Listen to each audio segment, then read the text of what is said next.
Hello guys, welcome to my channel. Today we are gonna talk about my preparation for JLPT exam going on December 2020. आज मैं आपके साथ बात करने वाला हूँ कि मेरी N2 लेवल का जो दिसंबर में एग्जाम होने वाला है उसकी मैं प्रिपरेशन कैसे कर रहा हूँ। तो ये वीडियो सिर्फ N2 वालों के लिए ही लिमिटेड नहीं है, इसमें N3, N4 एंड N5 वाले ये सभी के सभी भी कुछ ना कुछ सीख सकते हैं कि प्रिपरेशन करनी है तो कैसे कर सकते हैं। सो आई होप ये वीडियो आप सबको काम आएगा कि कौन कौन सी चीज़ों को ध्यान में रख के आप अपनी प्रिपरेशन कर सकते हैं और लास्ट टाइम में जब एग्ज़ाम होने वाला होता है उससे एक महीना पहले तक आप कैसे स्टडी कर सकते हैं, ये भी मैं आपको बताने वाला हूँ इस वीडियो में। सो बने रहिएगा मेरे साथ, इस वीडियो को पूरा देखिएगा। So let's start this video. सबसे पहली बात ये आती है कि आपका माइंड कितना सेट है, आप रिफ्रेश हो, एनर्जेटिक हो। अगर आप हो तभी आप प्रिपरेशन कर सकते हो, चाहे वो किसी भी चीज की क्यों ना हो। सो फर्स्ट ऑफ ऑल मैं क्या करता हूँ कि सुबह उठ के सबसे पहले थोड़ी बहुत एक्सरसाइज कर लेनी चाहिए। उससे क्या होता है, आपकी एनर्जी जो है वो कंसंट्रेट होती है और आपको कोई भी चीज पढ़ोगे तो आसानी से समझ आ जाएगी। तो एक्सरसाइज करने के बाद सबसे पहला काम मेरा होता है कि अपने रूम में जाना, वहां पे ग्रामर पोर्शन को सबसे पहले स्टडी करना। ये सिर्फ मैंने चूज किया है कि मैं सबसे पहले अपना ग्रामर पोर्शन स्टडी करूंगा, क्योंकि मेरा ग्रामर पोर्शन ही सबसे ज्यादा वीक है। तो मैं क्या करता हूँ, एक टाइप का जो पैटर्न होता है उसकी 2 एग्जाम्पल को याद करना है। जैसे कि बुक में दिया होता है कि पहली एग्जाम्पल है, वो जो पैटर्न है उसके 2 सेंटेंसेस उन्होंने एग्जाम्पल के तौर पे दिए होते हैं। तो क्या करना है कि सबसे पहले तो मैं ऐसे 4 पैटर्न पढ़ता हूँ।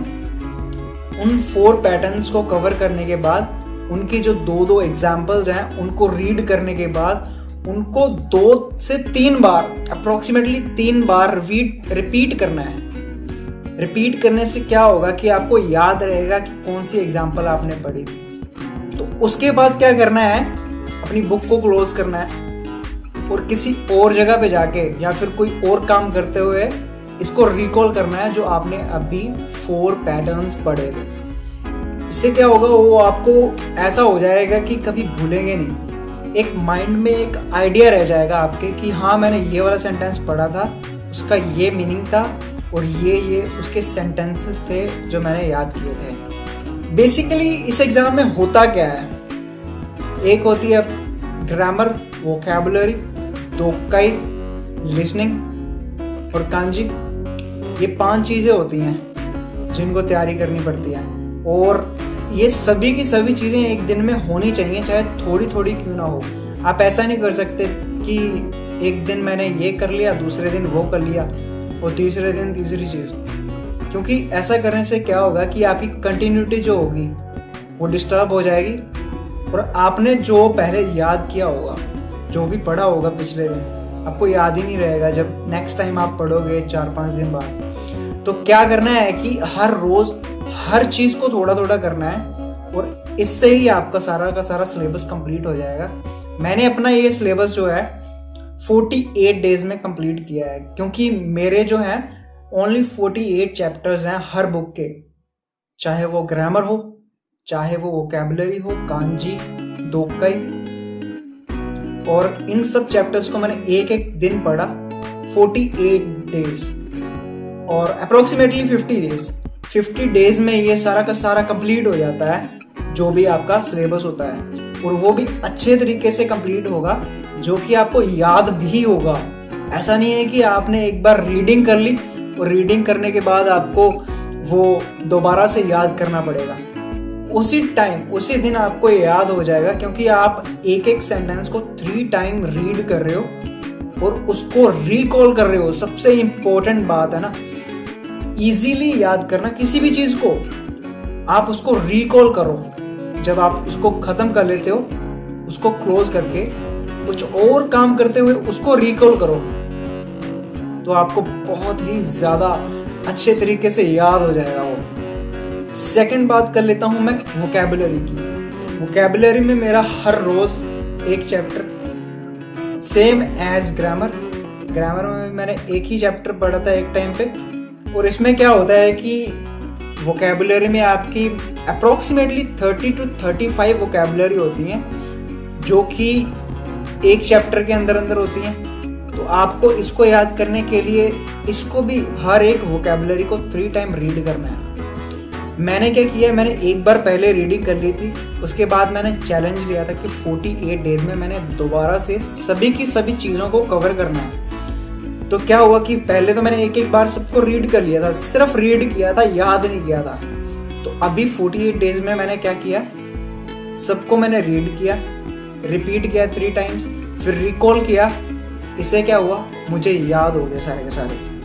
ऐसा भी हो सकता है कि मेरे को सारा का सारा अगर दोबारा से देखूं तो कुछ ना कुछ मिस हो रहा हो, कुछ ना कुछ याद ना हुआ हो, बट मैक्सिमम आप इससे आउटपुट गेन कर सकते हो। कांची एक ऐसी चीज है जिसको आपको देखना है और रिपीट करना है। एक बार देख के आपको उसकी रीडिंग देखनी है बस। और इतना काम करने के लिए ना आपको मेरे ख्याल से एक चैप्टर को ना 10 मिनट भी नहीं लगते। एक चैप्टर को आप 10 मिनट में पूरा का पूरा पढ़ सकते हो कि कौन कौन सी कांजी की कौन कौन सी रीडिंग है। तो इससे क्या होगा कि आप उस चैप्टर को, उसी एक चैप्टर को 3 बार रिपीट करना है। 3 बार मैं क्यों बोलता हूँ, क्योंकि जब आप 3 टाइम किसी भी चीज को रीड कर लोगे ना एक बार, तो वो थोड़ा उसका फुटप्रिंट आपके माइंड में रह जाएगा कि हाँ ऐसी कोई चीज है जो मैंने पढ़ी हुई है। और चीजों को याद करने के लिए ऐसा नहीं है कि आप एक बार उनको कर लोगे, एक बार उसको पढ़ लिया तो आपको याद होगी, नहीं। याद करने का सबसे बेस्ट तरीका यही है कि आप उस चीज को रिपीट कितनी बार करते हो। अगर आपने किसी भी बुक को, एक बुक को पढ़ा, उसके बाद दूसरी बुक को पढ़ा, बट आपको क्या होगा कि फर्स्ट जो पहली बुक पढ़ी थी वो कंप्लीटली याद ही नहीं हो पाएगी। ऐसा कोई इंसान नहीं है जिसको पहली ही बार में सब कुछ याद हो जाए। तो क्या करते हैं, जो जीनियस लोग होते हैं ना, वो रिपीटिशन पे ध्यान देते हैं। एक बुक को 10-10 बार पढ़ लेते हैं ताकि वो याद ही हो जाए। एग्जाम्पल के तौर पे आप एक बुक पढ़ रहे हो, उसको याद नहीं करना है, बट उसको 10 बार रिपीट करना है, वो अपने आप ही याद हो जाएगी। ये मेथड एक यूज करता हूं मैं हर एक चीज को लर्न करने के लिए। अब बात आती है दोक्काई की, जो सबसे ज्यादा मुश्किल मानी जाती है कि यार सभी लोग ऐसा बोलते हैं कि यार ये बहुत मुश्किल है, ये मेरे से नहीं होगी। इसलिए मैंने क्या किया है, मैंने एक अपने दोस्त को चुना। हम दोनों दोस्त मिलके दोक्काई करते हैं, वो भी कॉल के ऊपर। मैं उससे क्वेश्चंस पूछता हूँ, एक आधा पैराग्राफ मैं रीड करता हूँ, उसके बाद एक उसने रीड करना होता है। इस तरह से क्या होता है कि हमारा टाइम भी निकल जाता है, दोक्काई करते करते हमें पता भी नहीं चलता, और हमारा ऐसा है कि हम बोर नहीं होते। जब अकेला इंसान दोक्काई करने की कोशिश करता है ना, तो क्या होता है, वो एक टाइम पे आके बोलता है कि यार बस आज मैंने इतना ही पढ़ना है। बट जब 2 इंसान मिलके अगर कर रहे हो ना, तो क्या होता है कि एक इंसान जितना अपनी कैपेसिटी के साथ कर सकता है, दूसरा भी अपनी कैपेसिटी के साथ जितना कर सकता है, वो डबल टाइम आप उसको कवर कर पाओगे। मतलब 2 गुना स्पीड से आप दोक्काई को कवर कर लोगे। अगर आपके साथ कोई ना कोई ऐसा आपका दोस्त है जो समझता है ये नीड को कि हमें पढ़ना चाहिए और सिंसियरली पढ़ना चाहिए, तो क्या होता है कि हर रोज अगर मैं खुद से करूं तो मैं 2 पैराग्राफ कर सकता हूं दोक्काई के। अगर मैं अपने किसी दोस्त के साथ डिस्कस करके करूं तो मैं 4 और 5 पैराग्राफ भी कर सकता हूं। तो हर रोज 4 पैराग्राफ्स तो मिनिमम करने होते हैं, और उसके बाद उसके आंसर्स वगैरह डिस्कस करके उसको खत्म करना। इन 4 पैराग्राफ्स को करने के लिए आपको अप्रोक्सीमेटली 1.5 आवर तो लगेगा ही, चाहे जो मर्जी कर लो, इतना टाइम तो लग ही जाता है। और पहली बार तो सबसे ज्यादा लगता है। बात तो तब आती है कि जब आप उसको रिपीट करते हो। मेरे ख्याल से मैं हर बुक को 3 बार रिपीट करता हूँ। पहली बार पढ़ा, फिर दूसरी बार पढ़ूंगा, फिर मेरे को कुछ ना कुछ समझ आएगा, फिर 3rd टाइम जब पढ़ूंगा मेरे को याद भी होगा, और समझ भी आएगा। तो ये सबसे बेहतर टेक्निक है कि दोक्काई को आप इस तरीके से करो, आपको कभी जिंदगी में प्रॉब्लम नहीं आने वाली। और दोक्काई की सबसे खास बात ये है कि उसमें सारे के सारे आपके टॉपिक्स कवर हो जाएंगे। फॉर एग्जाम्पल आपकी ग्रामर, वोकैबुलरी, कांजी, ये सभी की सभी उसमें आ जाती हैं। तो क्या होता है कि आपको जो रेगुलर यूज वाली चीजें होती हैं वो दोक्काई में मिलनी होती हैं। और दोक्काई अगर अकेली अगर आप बहुत ही परफेक्टली कर लोगे ना तो कोई प्रॉब्लम नहीं आएगी आपको। ये सारी की सारी चीजें भी कवर हो जाएंगी और रिपीट हो जाएंगी। आपके वर्ड मीनिंग्स बहुत सारे जो हैं वो रिपीट हो जाते हैं। तो आपको एक अलग से पढ़ने की जरूरत नहीं पड़ती है अपने वर्ड मीनिंग्स को और ग्रामर वगैरह को। उसके बाद एक बहुत खास चीज आती है रेस्ट। हर एक पार्ट को करने के बाद 15 मिनट की रेस्ट तो जरूरी रखो। ग्रामर कर लिया, उसके बाद मैं क्या करता हूँ 15 मिनट्स की रेस्ट होती है, फिर वो कैब, फिर 15 मिनट रेस्ट, फिर मेरा अपना दोक्काई और फिर उसके बाद रेस्ट होती है। रेस्ट में आप एनीमे देखो, मजा आएगा। एक तो जापानीज की जापानीज हो जाएगी और एक आप एनीमे भी देख लोगे और अपनी लिसनिंग को भी इम्प्रूव कर लोगे। मैं दिन में एनीमे लगभग 2 से 3 घंटे देखता हूँ हर रोज। मिला के अगर देखूँ तो मैं 2 से 3 घंटे एनीमे देखता ही हूँ। इससे क्या होता है, मुझे लिसनिंग में कोई प्रॉब्लम ही नहीं आती। मेरी लिसनिंग की तैयारी ऐसी ही हो जाती है इनको देख देख के, और इनमें इंटरेस्ट भी बहुत ज़्यादा है मेरा, तो इसलिए कोई मेरे को ज़्यादा प्रॉब्लम ही नहीं आती। ये जो मैंने आपको बताया ये 48 to 50 डेज का प्रोग्राम है, जिसमें आपने क्या करना है कि सभी चीज़ों को 3 टाइम्स रिपीट करके पढ़ना है। हर रोज एक एक चैप्टर ही पढ़ना है। इससे क्या होगा, आपकी सारी की सारी बुक भी कंप्लीट हो जाएगी 50 डेज में और आपको याद भी रहेगा सब। बट सेकंड चैलेंज तब आता है जब आप इसके नेक्स्ट जो 50 डेज में तैयारी करोगे। जैसे कि मेरे अभी 50 डेज 4-5 दिन में पूरे होने वाले हैं, तो मैं क्या करूंगा, जब नेक्स्ट तैयारी करूंगा ना 50 डेज में, उसमें मैं एक खास चीज करूंगा कि जो मैं चैप्टर्स पढ़ूंगा ना उसमें जो उसके क्वेश्चंस हैं, हर एक टाइप के जो पैराग्राफ के क्वेश्चंस ये होते हैं उस चैप्टर, हर चैप्टर के बाद में जो होते हैं वो मैं रेगुलर करूंगा। अभी पहले मैंने क्या किया, सिर्फ पैटर्न्स पढ़े या फिर वोकैबुलरी पढ़ी। अब मैं क्या करूंगा, पैटर्न्स के साथ उसके जो क्वेश्चंस होते हैं या फिर वोकैबुलरी के साथ उसके जो क्वेश्चंस होते हैं वो मैं सारे के सारे कवर करने वाला हूँ नेक्स्ट 50 डेज में। इससे क्या होगा, मेरी डबल तैयारी हो जाएगी।